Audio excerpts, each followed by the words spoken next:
On the far western coast of the continent, high atop a rocky promontory overlooking the Sunset Sea, sits Casterly Rock, ancestral seat of House Lannister. Below it lies Lannisport, one of the great cities of Westeros, a center for trade, culture, and the great Lannister fleet. There are a number of gold and silver mines in the Westerlands, making it the richest region in all of Westeros. One of the most productive mines lies beneath Casterly Rock itself, making House Lannister the wealthiest of all the noble houses. This allows House Lannister to finance many endeavors of other noble houses. Even the king himself has sought credit from Casterly Rock from time to time. We Lannisters claim our descent from the Andal invaders, and through the female bloodline, Lann the Clever.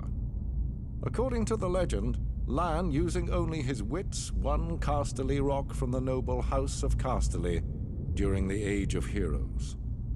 The Lannisters reigned as kings of the Rock for thousands of years, and worked to make it the envy of the rest of the Seven Kingdoms.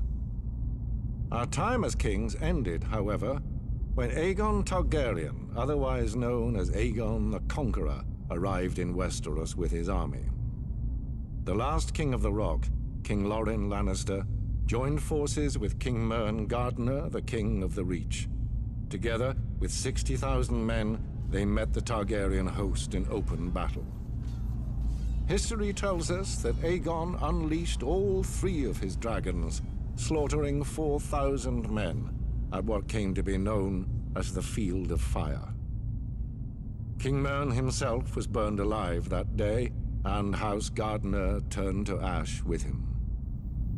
Seeing both the threat and opportunity the Targaryens represented, Loren wisely surrendered and aided Aegon in his further conquest of Westeros. The Lannisters were thus appointed Lords Paramount of the Westerlands and Wardens of the West, titles we hold to this day. Let us be clear, though. It is neither luck nor royal favor that makes our house prosperous. There have been times in our history where some have thought us weak, lazy, or opulent.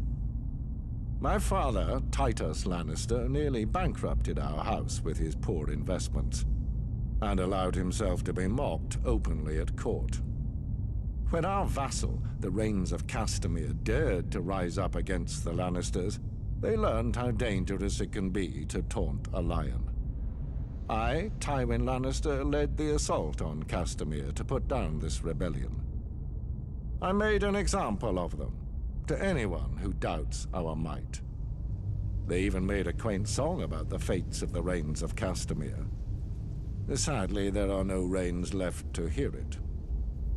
Today, the Golden Lion of Lannister is rightly admired and feared throughout the Seven Kingdoms. Our words are, "Hear me roar." But there are other words that should be remembered when crossing a lion of Casterly Rock. A Lannister always pays his debts.